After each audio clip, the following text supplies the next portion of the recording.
Hozir biz amniy reduksiya amaliyotiga tayyorgarlik jarayonidamiz. Amaliyotga ayolimiz o'tkazildi. Ayolimizda amniy reduksiya o'tkazishdan ma'no ayolimizda asoratlangan perinatal anammiz, 8-homiladorlik, uyda 3 ta farzandi bor.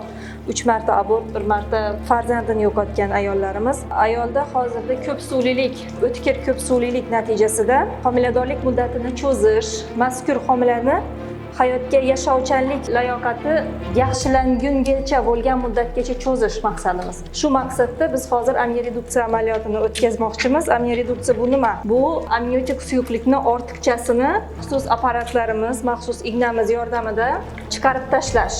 Bu bizga nima beradi? Bu ayoldagi kuzatilayotgan klinik simptomatikani yengillashishi, nafas olishiga yengillik berishi, homilani muddatiga borishiga, homiladorlik muddatini cho'zishimizga, homiladorlikni muvaffaqiyatli o'z muddatida yakunlashimiz va aynan tug'ilgan chaqaloqni reanimatsion choralariga bo'lgan muhtojligini kamaytirish imkonini beradi. Aynan shu maqsadda ham mana biz hozir amniy reduksiya amaliyotini o'tkazishga qaror qildik.